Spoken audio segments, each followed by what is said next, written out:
وعلاني عن الله ينوّر قلوبنا ويستر عيوبنا ويفتح علينا فتوح العارفين وعلى ما نواسي ولكل نية صالحة جميلة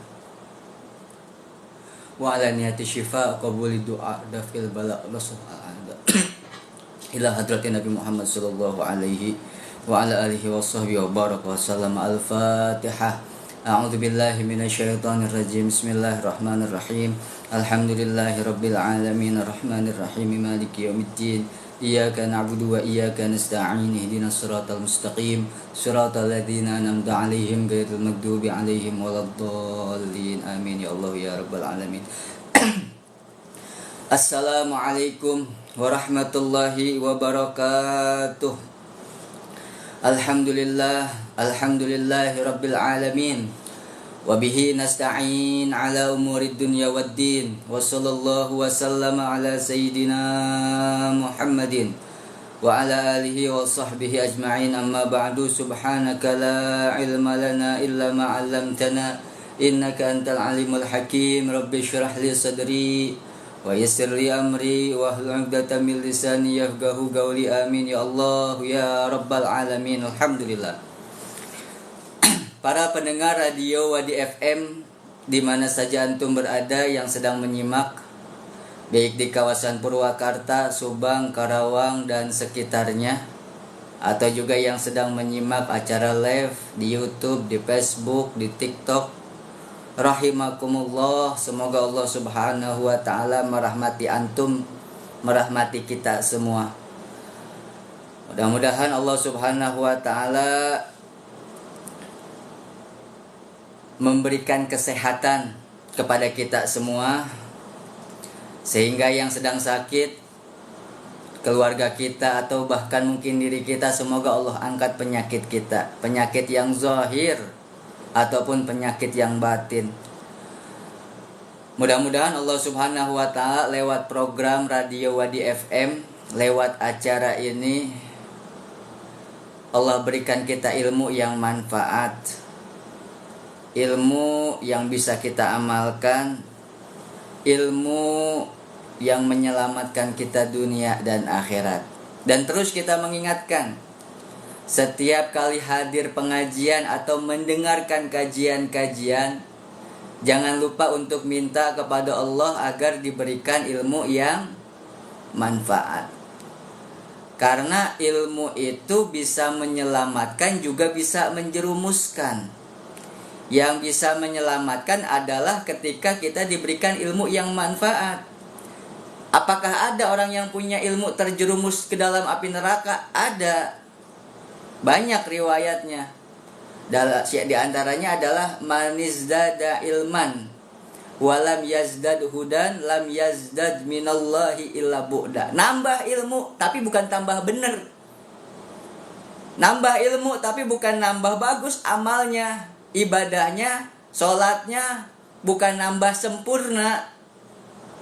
Maka bertambahnya ilmu bukan bertambah dia dekat kepada Allah, tapi bertambahnya ilmu makin dia jauh dari hidayah, makin dia jauh dari Allah subhanahu wa ta'ala. Na'udzubillahi min zalik. Penting makanya ilmu manfaat itu.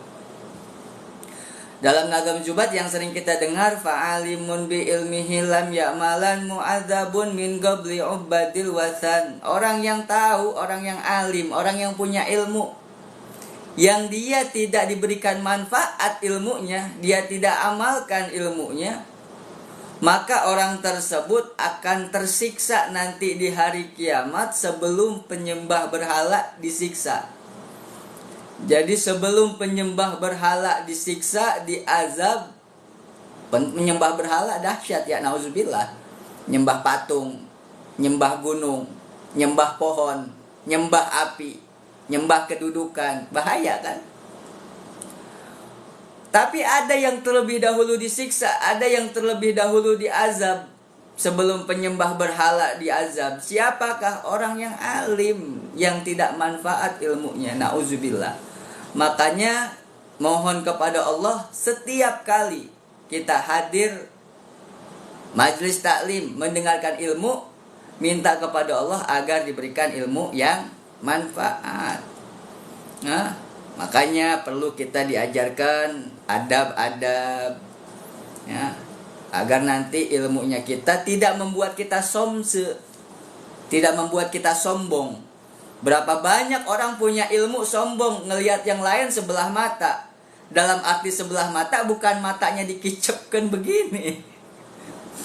Mandang orang sebelah mata bukan berarti matanya dipejamkan separuh, tapi mandang orang hina, mandang orang dengan pandangan remeh, mandang orang dengan pandangan rendah. Berapa banyak orang mandang orang lain dengan pandangan yang hina, dengan pandangan yang remeh, berarti dia menganggap dirinya lebih baik, lebih mulia. Entah itu karena faktor sebab harta, mandang yang miskin, akhirnya dia pengennya dimuliain, pengennya diutamain, pengennya dihargai, pengennya dimuliakan, tapi ngehargai orang, muliain orang nggak mau. Nauzubillah, ya nauzubillah min zalik. Berapa banyak orang yang punya ilmu pengennya dihargain, pengennya dimuliakan, nganggap orang rendah, nganggap orang hina. Nauzubillah min zalik. Akhirnya apa yang terjadi? Yaitu ngikutin jejaknya iblis. Nauzubillah. Ketika sudah menganggap diri lebih baik, menganggap diri lebih afdol, diri lebih mulia dari yang lainnya, berarti dia sudah tertipu. Entah itu karena sebab ilmunya, entah itu karena sebab hartanya, entah itu karena sebab kedudukannya. Berarti dia telah tertipu dengan itu semua. Nauzubillah. Akhirnya yang dia dapat bukan kemuliaan, bukan keistimewaan, tapi apa? Kehinaan dari Allah Subhanahu wa ta'ala. Iblis terusir akhirnya dari rahmat Allah. Iblis terusir akhirnya dari surga. Iblis bukan hanya terusir, bahkan terlaknat karena di antara sebabnya adalah tidak mau patuh. Merasa dirinya lebih utama, merasa dirinya lebih tinggi, merasa dirinya lebih afdol. Ana khairun min Adam. Aku lebih baik dari Adam. Khalaqtani min nar, ya Allah engkau ciptakan aku dari api. Wa khalaqtahu min tin, sedangkan engkau ciptakan Nabi Adam dari tanah. Merasa lebih hebat, merasa lebih mulia, merasa lebih utama. Akhirnya dia tersungkur menjadi makhluk yang hina. Tersungkur, bukan hanya hina, tapi dilaknat oleh Allah Subhanahu wa ta'ala. Itulah kenapa bahayanya ketika ada dalam hati merasa lebih afdol, merasa lebih mulia, merasa lebih istimewa dari orang lain. Nauzubillah. Ya, nauzubillah min dzalik.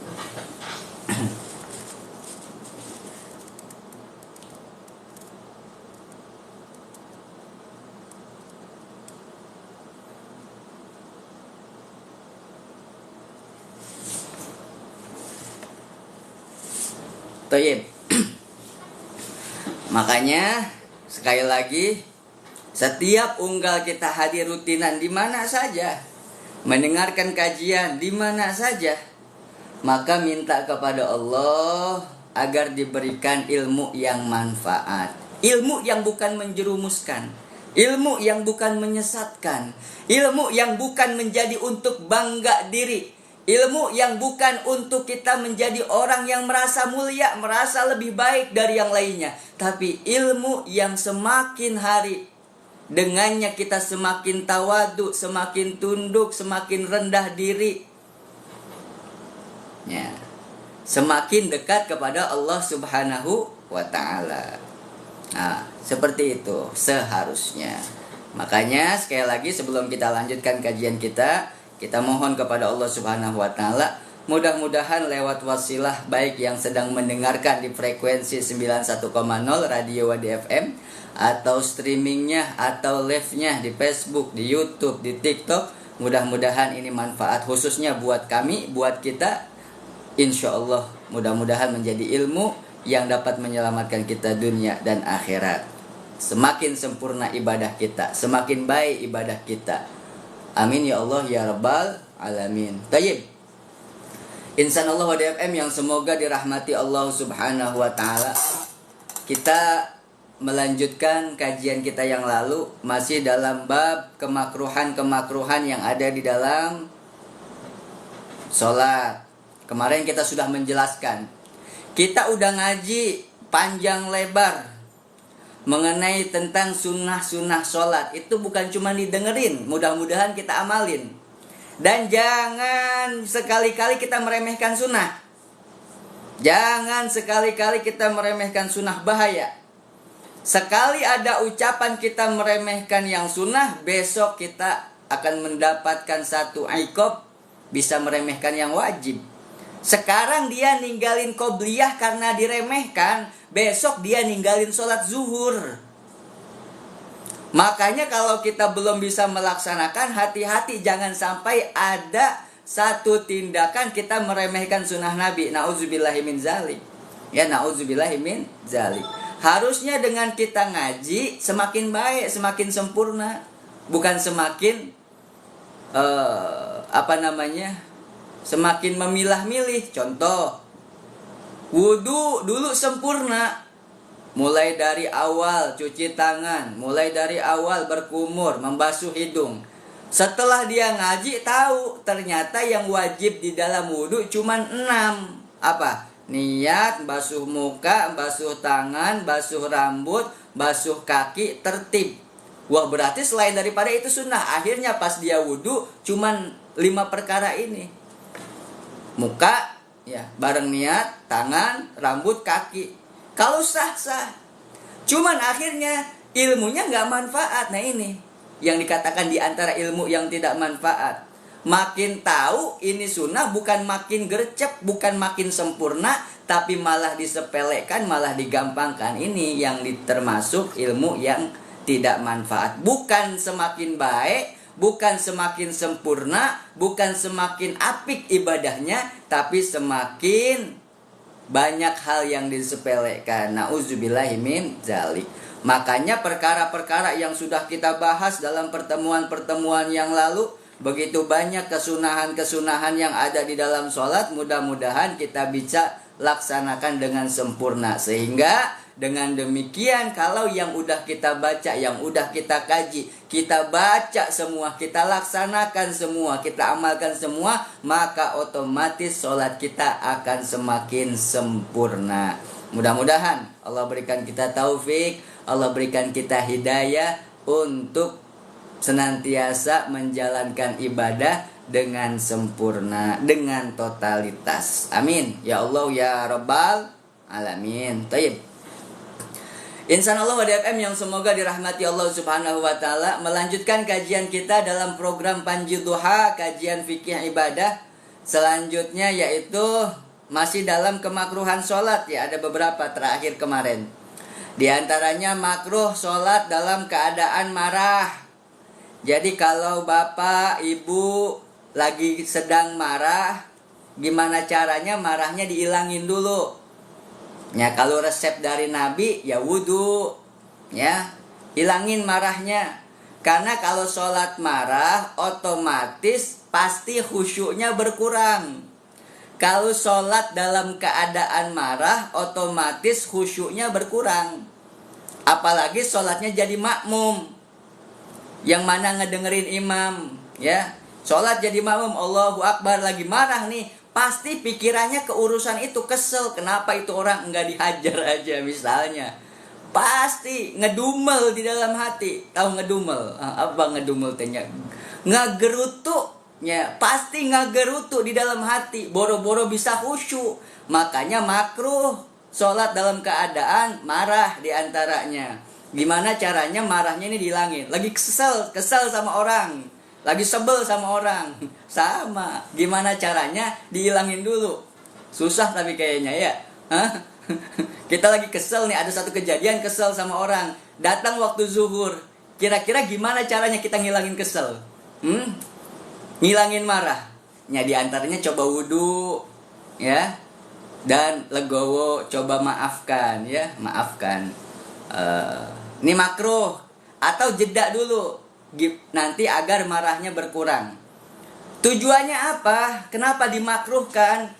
Agar sholat kita sempurna, agar sholat kita lebih khusyuk. Dan yakin sholat dalam keadaan marah pasti nggak khusyuk. Nggak marah aja nggak khusyuk, ditambah marah jadi tambah nggak khusyuk. Makruh.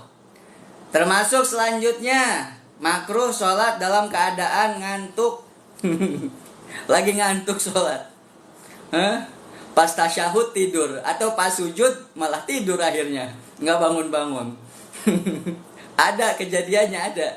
Sujud orang lama. Dikira meninggal gitu. Ternyata ngantuk tidur. Ngantuk tidur. Masya Allah, malamnya bergadang orang. Sholat subuh biasanya. Jadi keinginan dulu juga santri suka ada yang begitu. Ya, santri wajib sholat berjamaah. Subuh dibangunin semuanya. Pas tasyahud, orang-orang udah kemana? Ayo, dia masih tasyahud akhir. Masih menikmati tasyahud akhir. Masya Allah, banyak itu kejadiannya ya, Masya Allah. Malamnya banyak apalan merenang. Malamnya bergadang. Allahumma ya Allah. Jadi kalau emang sekiranya ngantuk, gimana caranya ilangin dulu? Ngopi ya. Ngopi dulu. Ngopi dulu, bikin kopi dulu biar nggak ngantuk. Wudhu lagi. Jadi kalau misalnya saya mau sholat cuman ngantuk ini, kita wudhu belum batal, wudhu aja. Tajdidul wudhu sunnah, memperbaharui wudhu hukumnya sunnah. Belum batal tapi wudhu lagi, ya. Tajdidul wudhu namanya, itu sunnah. Ada fadilahnya, ada keutamaannya. Jadi itu diantara kemakruhan. Kemudian untuk laki-laki isbal makruh ya. Untuk laki-laki isbal makruh. Apa isbal itu? Wahwa an yursila taubahu hatta yusibal ard. Jadi kalau dia pakai gamis atau pakai sarung, gamis dan sarungnya itu panjang sampai kena lantai, itu isbal. Ini kalau dia makainya bukan karena sombong, bukan karena kesombongan, makruh. Tapi kalau karena kesombongan bukan makruh, haram berpakaian sampai kakinya pakaiannya itu menyentuh lantai, itu makruh. Jadi digulung. Kalau sarung, kalau baju kalau nggak mau dipotong dilipat, dijahit lagi sekiranya sampai di mata kaki. Ini khusus laki-laki. Kalau perempuan, nah ini kalau perempuan mah harus ketutup. Yang banyak ada beberapa kejadian buat perempuan di dalam sholat, ketika dia sujud telapak kakinya kelihatan. Awas itu. Maka dari itu perempuan bisa pakai sarung kaki, atau bisa beli yang panjang. Jadi udah habis kaki itu ada kira-kira mungkin 1 jengkal atau lebih dari kaki. Sekiranya gimana caranya? Kalau sujud kakinya nggak kelihatan. Kalau sujud telapak kakinya tidak kelihatan. Karena ketika perempuan sujud telapak kakinya ternyata kelihatan, terbuka, walaupun di situ tidak ada orang tapi terbuka, berarti sholatnya batal. Karena termasuk syarat sah sholat adalah satrul aurah sepanjang sholat. Dari awal takbir sampai salam, seorang perempuan atau kita laki-laki juga harus menutup aurat. Dan menutup aurat itu termasuk syarat sahnya sholat. Nah, sehingga ketika seandainya sholat pas sujud telapak kakinya kelihatan, sholatnya berarti tidak sah. Karena syaratnya hilang, syarat sahnya hilang, yaitu menutup aurat. Itu diantara banyak, kalau nggak salah udah kita kaji apa itu syarat sah sholat. Terus bagaimana cara menutup aurat di dalam sholat? Ya, cara menutup aurat di dalam sholat. Masih banyak yang keliru, masih banyak yang salah. Ya, nanti insya Allah kita contohkan kembali. Intinya itu, di antara banyak yang keliru, masalah menutup muka. Kemudian perempuan ada ketika sujud, telapak kakinya kelihatan. Nah itu kudu diperhatikan benar. Wayahna. Karena itu bagian dari syarat sah. Kalau syarat-syarat sah yang harus kita baca lagi, yang harus kita kaji lagi. Kalau syarat sah ini ada satu saja, ya, yang kita laksanakan, ya, yang tidak kita laksanakan, maka berarti sholatnya tidak sah. Ya, berarti sholatnya tidak sah. Makanya kudu apik ibadah. Nah, makanya alhamdulillah Radio Wadi ada program Panji Duha. Hadir setiap pagi, kajian khusus fikih. Ada fikih tentang ibadah, ada fikih tentang muamalah, ada fikih tentang munakahat, hal-hal yang berkaitan dengan muamalah jual beli, hal-hal yang berkaitan dengan pernikahan dan lain sebagainya. Mudah-mudahan kita bisa istiqomah, ya, mudah-mudahan kita bisa istiqomah menyimak terus Radio Wadi FM, khususnya yang ada di wilayah Purwakarta, Subang, Karawang. Atau juga yang di luar Purwakarta, Subang, Karawang bisa menyimak di streaming, bisa menyimak di acara-acara live-nya. Insya Allah, mudah-mudahan Allah berikan selalu kemudahan, ya, taufik dan hidayah buat kita semua. Amin ya Allah ya Rabbal Alamin. Baik, kita lanjutkan. Termasuk dari kemakruhan yang ada di dalam sholat adalah tarkus surah. Ini kalau nggak salah udah kita baca ya. Tarkus surah itu meninggalkan surat fi raqatainil ulayain, di 2 rakaat pertama. Ini biasanya terjadi kalau sholat sendiri. Biasanya terjadi kalau sholat sendiri. Ibu-ibu misalnya.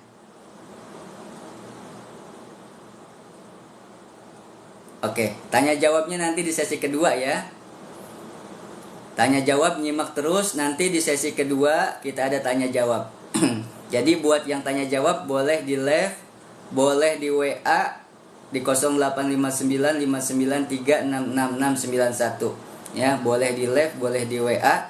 WA kami di 085959366691. Taib. Jadi di 2 rakaat pertama, sholat apapun itu, 5 waktu, mau zuhur, asar, maghrib, isya, subuh, 2 rakaat pertama sunnah membaca surat setelah Fatihah. Maka baca walaupun pendek. Misalnya surah Al-Kautsar, kan pendek. Inna a'tainakal kautsar, shalli rabbika wanhar, inna syani'aka huwal abtar. Jangan sampai Fatihah langsung ruku. Gairil maghdubi alaihim waladdallin. Amin, Allahu akbar. Kalau kita bahas sah apa enggak sholatnya, sah. Membaca surat itu hukumnya sunnah. Membaca surat setelah Fatihah hukumnya sunnah. Tapi tidak sempurna sholatnya. Kalau sholat udah sengaja tidak disempurnakan, ini yang bahaya. Maka nantinya sholat tersebutnya pun tidak akan menjadi sholat yang ideal sebagaimana dalam Al-Quran. Idealnya sholat dalam Al-Quran adalah inna sholata tanha anil fahsya'i wal munkar. Itu idealnya sholat. Nah, ketika sunnah Nabi, kemakruhan yang ada di dalam sholat dikerjakan, sunnah malah ditinggalkan, maka sholatnya tidak sempurna. Memang sah sholatnya, tapi tidak sempurna. Itu. Jadi kudu sempurna. Perlunya kita ngaji biar sholat kita makin sempurna. Perlunya kita ngaji biar ibadah kita benar. Perlunya kita ngaji biar sholat kita semakin hari semakin berkualitas di hadapan Allah Subhanahu wa ta'ala. Bukan asal jungkrak. Nah, untuk bahasana. Bukan asal seperti itu, tapi kita ngaji, kita belajar. Fungsinya semakin hari kualitas taat kita, ibadah kita, amal soleh kita semakin bagus, semakin berkualitas, semakin sempurna. Maka asar dalam ibadah yang berkualitas, asar dalam ibadah yang sempurna, itulah yang akan didapatkan oleh kita. Masuk nanti kalau dalam bab sholat, seperti firman Allah Subhanahu wa taala, inna sholata tanha 'anil fahsya'i wal munkar. Demikian. Jadi jangan lupa diusahakan. Kalau kemarin-kemarin yang udah ya udah, sholatnya sah. Kemarin banyak sengaja nggak baca surat setelah Fatihah di 2 rakaat pertama. Entah itu zuhur, asar, maghrib, isya, subuh. Jadi habis waladhdallin langsung ruku. Yang kemarin udah, sholatnya sah. Tapi yang mulai semenjak ini diusahakan jangan sampai tinggalin, walaupun sholatnya sah tapi tidak sempurna. Ya, walaupun sholatnya sah tapi sholatnya tidak sempurna. Diajarkan kita sunnah-sunnah Nabi. Apalagi kalau kita bahas sunnah. Kalau kita bahas sunnah panjang lagi urusan. Sabda Nabi apa? Man ahya sunnati faqad ahabbani ta. Wa man ahabbani kana ma'i fil jannah. Allahumma sholli ala sayyidina Muhammad. Semoga Allah berikan kita hidayah untuk bisa menyempurnakan ibadah kita dengan sunnah-sunnah, menyempurnakan ibadah kita dengan meninggalkan kemakruhan-kemakruhannya. Nah, jadi kemakruhan di antara sholat, kemakruhan di dalam sholat yang selanjutnya yaitu tidak membaca surat di 2 rakaat pertama setelah Fatihah. Baca walaupun 3 ayat. Ulama mengatakan minimal tidak kurang dari 3 ayat. Ya, ada ulama mengatakan kalau baca surat jangan kurang dari 3 ayat. Umpama bacanya itu bagian ayat surat yang panjang. Contoh, yang dibaca surat Al-Baqarah, tapi cuma 1 ayat. Jangan 1 ayat, minimal 3 ayat. Karena paling sedikitnya surat sempurna itu adalah 3 ayat. Jadi kalau kita mau setelah rakaat pertama habis Fatihah mau baca surat Al-Baqarah, jangan kurang bacanya dari 3 ayat. Oh, saya mau baca Al-Imran, jangan kurang bacanya dari 3 ayat. Lebih silahkan. Walaupun di sini ada banyak perbedaan pendapat ulama, di antaranya adalah ada yang mengatakan membaca surat sempurna itu lebih afdol. Walaupun cuma 3 ayat, surat Al-Ikhlas yang dibaca itu lebih afdol, lebih utama. Walaupun ada khilaf ya, walaupun ada khilaf di antara ulama. Nah, tapi kalau kita baca surat sempurna, dalam pendapat yang ini itu lebih utama. Jadi baca walaupun Al-Ikhlas atau At-Takatsur ke bawah atau Ad-Duha ke bawah, baca. Baca itu surat ya. Jangan sampai tidak ya, jangan sampai ditinggalkan karena makruh di 2 rakaat pertama tidak membaca surat. Yang disunahkan adalah membaca surat walaupun surat-surat pendek. Seperti Al-Ikhlas, Al-Kafirun masuk surat-surat pendek. Ya, Al-Kautsar, Al-Lahab dan lain sebagainya. Kemudian kita lanjutkan next. Tarku takbiratil intigolat. Meninggalkan tidak membaca takbir intikol. Tahu takbir intikol? Takbir intikol itu membaca takbir perpindahan dari satu rukun ke rukun yang lain. Dari satu rukun fi'li ke rukun fi'li yang lain. Kita mau ruku kan baca Allahu Akbar. Kalau mau i'tidal kita baca Sami Allahu liman hamidah. Kita mau sujud baca Allahu Akbar. Duduk di antara 2 sujud Allahu Akbar. Sujud lagi Allahu Akbar. Bangun menuju rakaat kedua takbir lagi Allahu Akbar. Itu namanya takbiratul intikal. Takbir perpindahan dari rukun fi'li yang satu ke rukun fi'li yang lain. Ini hukumnya sunnah. Kalau kita tidak membaca memang sah karena ini sunnah. Sah-sah saja sholatnya, cuman tadi kurang sempurna. Maka diusahakan kita tetap membaca takbir intikal. Karena makruh hukumnya ketika kita tidak membaca. Jadi meninggalkan yang sunnah makruh. Allahu Akbar, Sami Allahu liman hamidah, Allahu Akbar, itu sunnah dan makruh ketika tidak dibaca. Ringan ya, gampang. Ini kadang-kadang cuma disepelekan, hayu. Kalau bisa di dalam rukun kauli atau sunnah kauli itu jangan lupa yang harus diperhatikan adalah ada suaranya. Jadi di dalam menjalankan rukun kauli, rukun ucapan seperti Fatihah, apalagi tasyahud akhir, salawat kepada Nabi, atau sunnah kauli, zikir-zikir di dalam ruku, zikir-zikir di dalam sujud, kemudian takbir intikal, sunnah kauli. Itu yang perlu paling penting diperhatikan adalah ada suaranya. Ya, tidak bisa hanya dengan bergerak bibir. Misalnya kalau baca Fatihah tidak ada suaranya. Tidak sah. Apalagi di dalam hati. Ada orang sholat, baik jadi makmum atau sholat sendiri, sholat. Loh, mulutnya diem wae. Ada orang sholat, Allahu Akbar, sholat, mulutnya diem aja. Pas ditanya, ente kok sholat mulutnya diem aja, baca Fatihahnya gimana? Di dalam hati. Astagfirullah. Tidak bisa yang namanya baca ada suaranya. Batasannya dalam ilmu fikih, aturannya bihaitsu an yusmi'a nafsahu, sekiranya dia memperdengarkan kepada dirinya.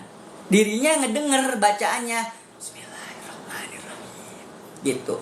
Kupingnya ngedenger.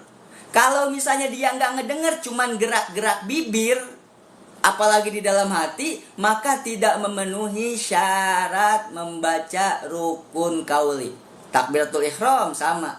Ada orang takbiratul ihram nih mau sholat, datang ke masjid, di shop langsung. Ente nggak baca takbir, udah dalam hati. Jadi dia begini, takbiratul ihram, baca takbirnya dalam hati. Kita tesah atunya. Aduh.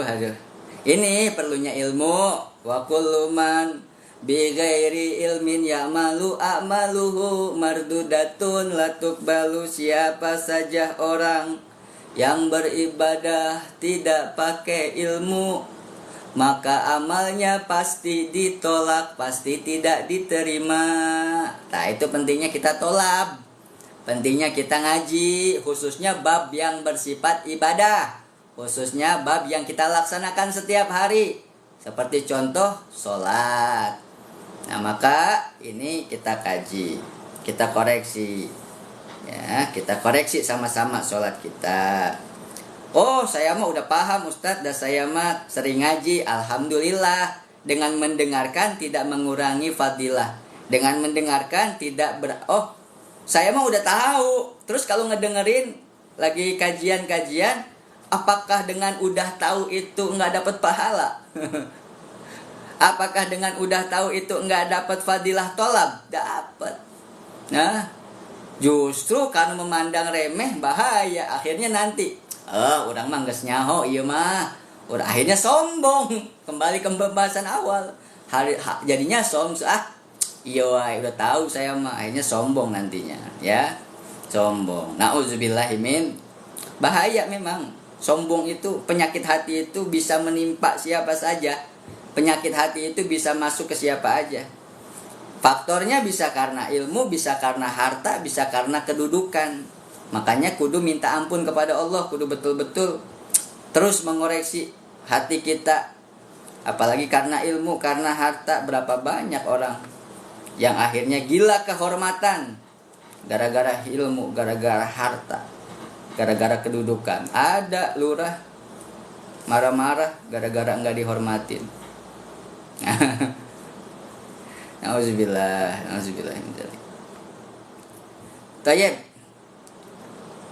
Kemudian, ini udah menit ke berapa? Satu poin lagi sebelum kita masuk tanya jawab, ya. Satu poin lagi. Tarku adkari ruku wal itidal was sujud wal julus baina sajdatain. Di dalam ruku itu ada zikirnya. Kita udah tahu lah zikir-zikirnya. Kalau ruku berarti subhana rabbiyal azim wa bihamdi. Sebetulnya kalau mau ada tambahannya. Allahumma laka roka'tu dan seterusnya. Sujud sami Allah, ada doa sami Allah liman hamidah. Rabbana lakal hamd mil'us samawati wa mil'ul ardi wa mil'u ma syi'ta min syai'in ba'd. Kemudian sujud ada juga doanya subhana rabbiyal a'la wa bihamdi Allahumma laka sajadtu dan seterusnya, atau sampai situ aja nggak apa-apa. Subhana rabbiyal a'la wa bihamdi baca 3 kali. Kemudian dia duduk di antara 2 sujud, rabbighfirli warhamni wazburni warfa'ni warzuqni wahdini wa'afini wa'fu anni. Itu semua sunnah dibaca. Dan ketika kita tidak membaca doa zikir di dalam ruku, i'tidal, sujud, duduk di antara 2 sujud, maka kita telah melakukan kemakruhan di dalam sholat, yaitu tidak membaca zikir-zikir yang disunahkan. Jadi tidak membaca zikir-zikir yang disunahkan di dalam sholat sudah otomatis melakukan kemakruhan. Jadi udah ninggalin sholat plus melakukan kemakruhan, maka minuslah nilai sholatnya, berkuranglah nilai sholatnya, kurang berkualitaslah nilai sholatnya. Akhirnya ya gitu-gitu aja, sholat mah sholat tapi gitu. Nah, mudah-mudahan dengan kita tolab, dengan kita ngaji, mudah-mudahan semakin hari sholat kita semakin baik, semakin hari sholat kita semakin berkualitas. Wallahu a'lam bishawab. Semoga kita mendapatkan ilmu yang manfaat. Maka selanjutnya kita langsung masuk di sesi kedua. Kita tidak ada iklan untuk pagi hari ini. Kita langsung masuk ke sesi kedua, sesi tanya jawab. Silahkan para pendengar radio Wadi FM yang mau bertanya, yang ada di Purwakarta, Subang, Karawang khususnya yang sedang menyimak, bisa WA di 0859 593 66691. Kemudian atau juga boleh komen yang ada, silahkan. Baik, kita baca pertanyaan yang udah masuk.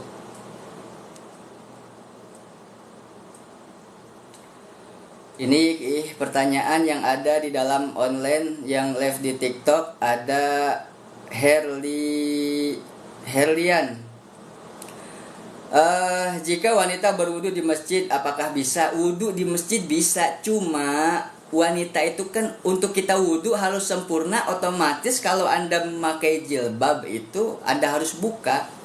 Maka kami menghimbau buat para DKM pengurus masjid harus membuat tempat wudu sendiri untuk wanita dan tertutup, ya, tempat wudu khusus untuk wanita. Dan kebanyakan sudah ada kalau masjid-masjid besar.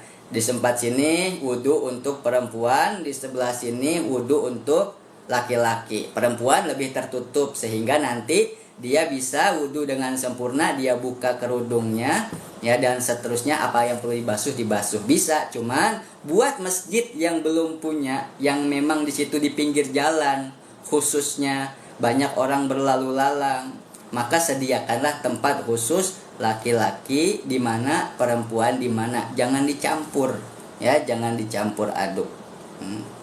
Karena ada aurat-aurat yang perlu diperhatikan. Mudah-mudahan cukup jelas ya buat yang bertanya.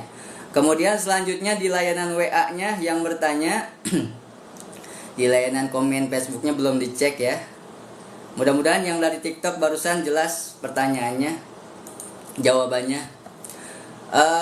Selanjutnya, Assalamualaikum warahmatullahi wabarakatuh. Pak Ustadz mau bertanya, apa hukumnya membaca Al-Quran dengan menggunakan aplikasi yang ada di handphone dalam keadaan tidak memiliki wudhu? Apakah diperbolehkan? Orang yang berhadas kecil, orang yang berhadas kecil boleh membaca Al-Quran, tapi tanpa menyentuh Al-Quran, mushaf. Jadi ada beberapa hal yang diharamkan bagi orang yang berhadas kecil. Ada beberapa hal yang diharamkan, kalau dalam Safinah kalau nggak salah ada 6 hal yang diharamkan bagi orang yang berhadas besar. Ada 10 perkara yang diharamkan untuk perempuan yang sedang datang bulan. Itu dikaji. Apa saja yang diharamkan perempuan yang sedang berhadas besar? Apa saja yang diharamkan buat laki-laki dan perempuan yang sedang berhadas kecil? Apa saja yang diharamkan buat laki-laki dan perempuan yang sedang berhadas besar? Nah, itu yang perlu diperhatikan diantaranya. Kalau kita sedang berhadas kecil, baca Quran boleh? Boleh.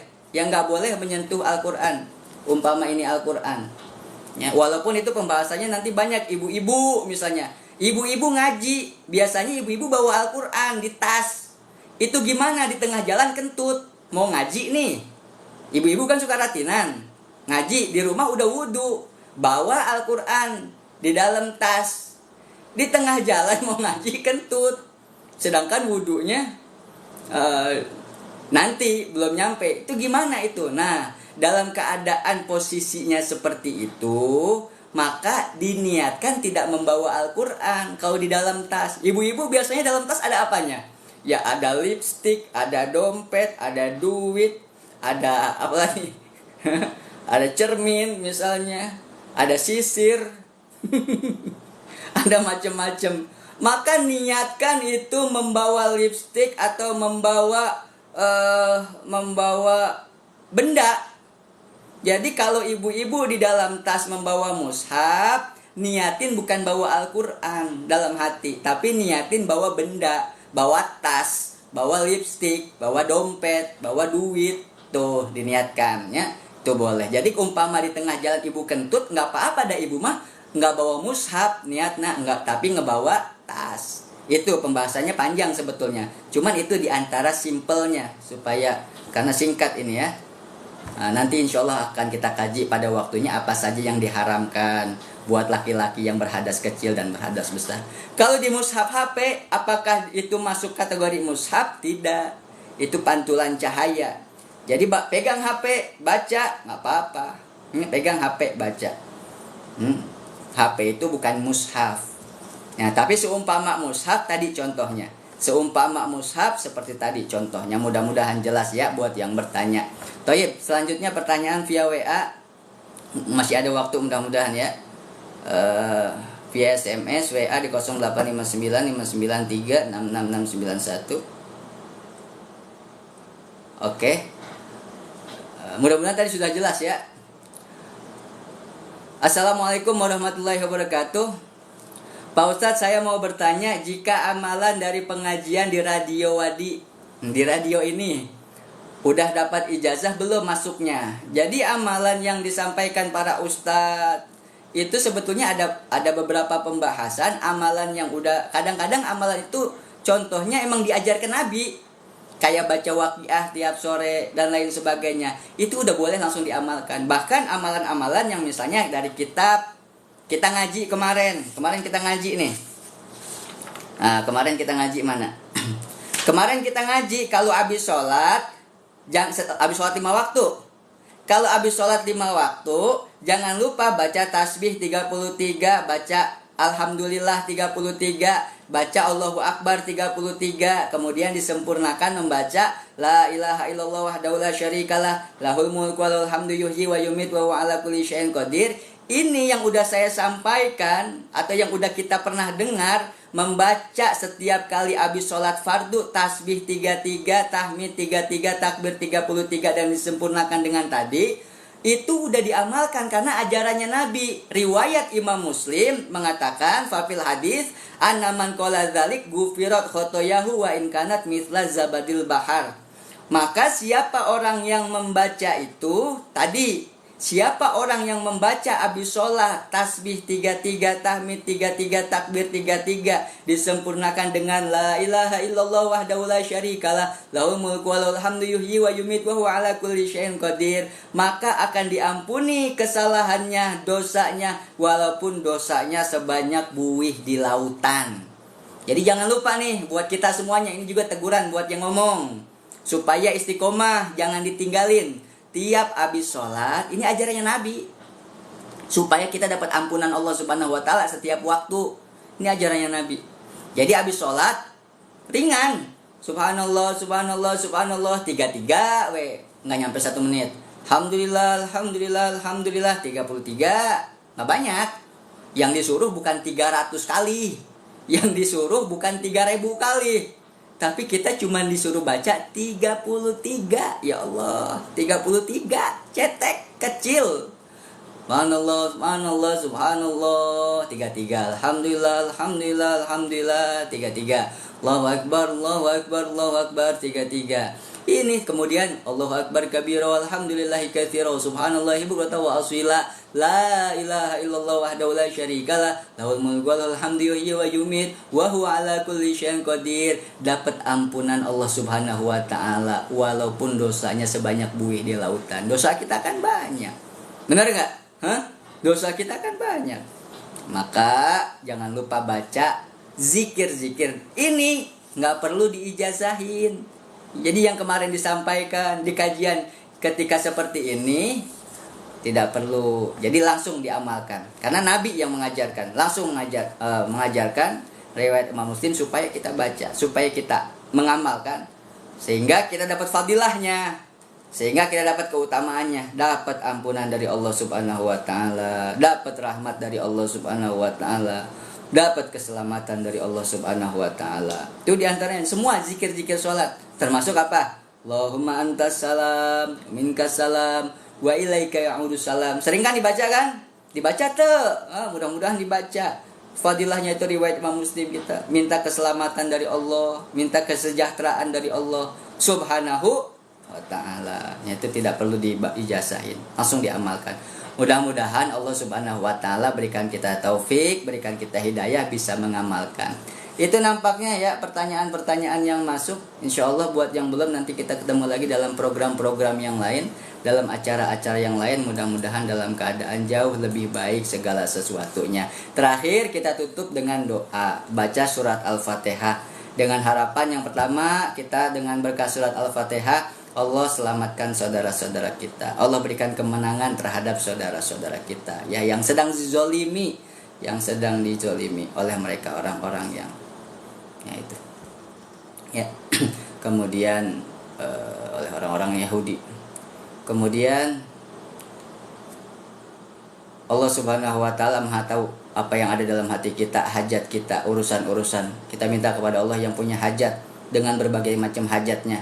Hajat duniawi, hajat ukhrawi, yang punya kesulitan dalam usaha, kesulitan dalam hidup, dalam apapun kita minta, semoga Allah Subhanahu wa taala angkat kesulitannya, gantikan dengan kemudahan.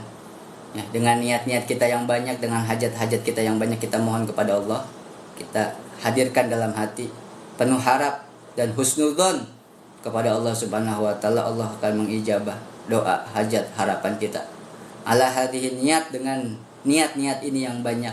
Walikulli niyah sholihah ila hadratin Nabi Muhammad sallallahu alaihi wasallam. Al-Fatihah. A'udzubillahi minasyaitonir rajim. Bismillahirrahmanirrahim.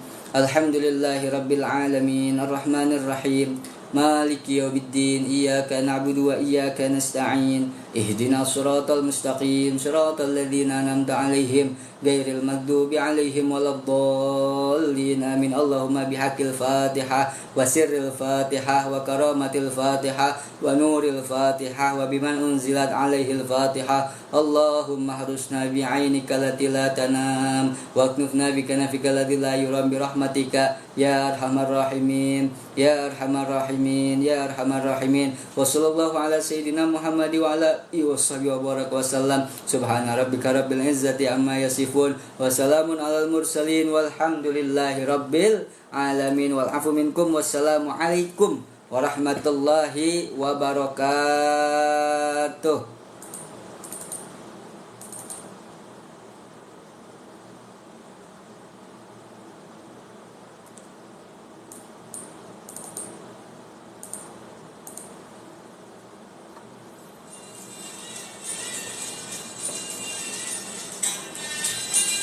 Assalamualaikum warahmatullahi wabarakatuh.